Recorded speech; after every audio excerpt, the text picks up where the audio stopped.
Voy a contaros una historia transmitida a lo largo de muchas generaciones, al calor del llar y las noches de esfollaza. Una historia tan misteriosa como familiar, que es verdad, verdad de la buena, porque tal como vos la voy a contar, güey, cuéntala a mi abuela. Y a mi abuela contósela su abuela, que conocía per bien esta historia. No era pa menos, porque ella, María, la mi tatarabuela, y era nieta del protagonista de ella. Esta es la historia de Melu, el cazapantasmes de Borines. Por si es difícil de entender, voy a aclararlo. Manuel Martino Orraca, alias Melu, y era el tatarabuelo de la mi abuela.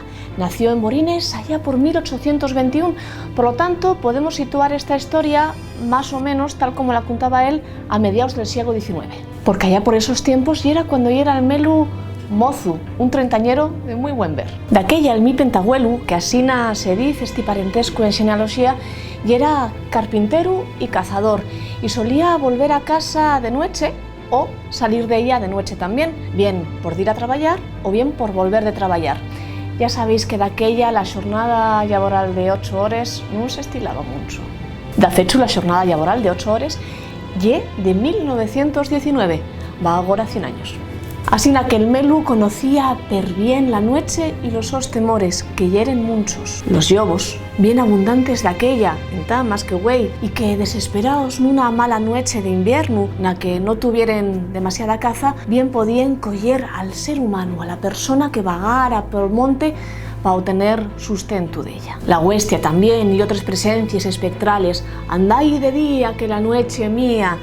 Así era como decían aquellos ánimes en pena que en Galicia van a llamarse la Santa Compaña. O la guaxa también, aquel ser mitológico que entraba a las casas de noche a chupar el sangre de las personas, sobre todo de los nenos. Muchos temores albergaba la noche, sí, pero los fantasmas no estaban entre ellos. Por eso la noche que el Melu pasó al llau del cementerio del pueblo y entamó a sentir glayíos, crepitar de cadenes, llamentos d'una fantasma, no sintió gota mieu.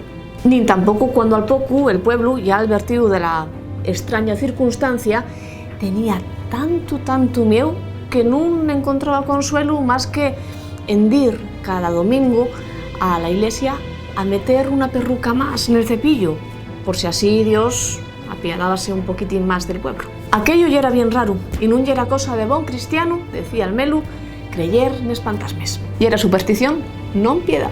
La mi familia, que siempre fuimos los teólogos. Y que diantre, decía el paisano, que ya era imposible que hubiera una fantasma y que ya era imposible. Pues si ya es imposible que exista la fantasma, retrucó y un día un vecino del pueblo, tú que tan listo yes, vas y las pantas. Vamos, no hay huevos de la época. Y hubo los, claro. Pa' huevos y pa' listura, la del Melu, que ya era un paisano muy célebre, según al menos la tradición familiar. Así que una noche agarró un trabuco y fue para allá a ver qué pasaba. Él estaba convencido, claro, que aquellos ruidos no podían ser de otra cosa más que de algún bicho nocturno que hiciera ruidos un tanto raros. Pero, ay, que fue llegar y entamar sentir el crepitar de las cadenas, los lamentos, el crujir de una sábana en el silencio de la noche y la luz de esa misma sábana como la nieve en medio de la oscuridad. El Melu sintió pánico, la primera vegada na su vida, pero pensó el paisano, al meu hay que sobreponerse. Agarra el trabuco, levántalo, trema y la mano, pero la voz firme. ¡Ah, de la fantasma!, clayó. ¡Ah, del ánima! Y el ánima clayó de vuelta. Solución del misterio. Fue bien rápida la cosa y el trabuco, bien cargado, tuvo mucho que ver en el pánico que sintió de vuelta la fantasma. Porque aquella fantasma no era otro más que un rapaz del pueblo que al ver el trabuco cargado echó en baixo el disfraz, levantó las manos y dijo: «Ay, Melu, no me mates, que soy fulanito, no me mates, que si faigo esto ya por necesidad». «¿Cómo que por necesidad, mangante?», retrucó el Melu.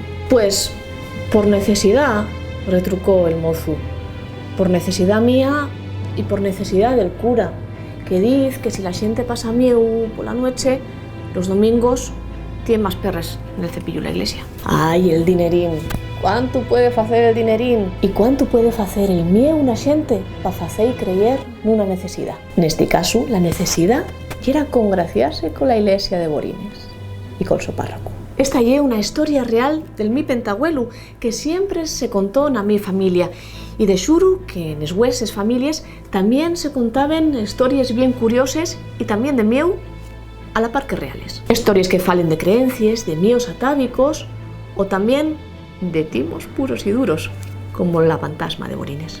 ¿Y a ti? ¿Qué historias te contaban? Pónmelo que en baxo, los comentarios, y vémonos la semana que viene en Crónicas Ocultes.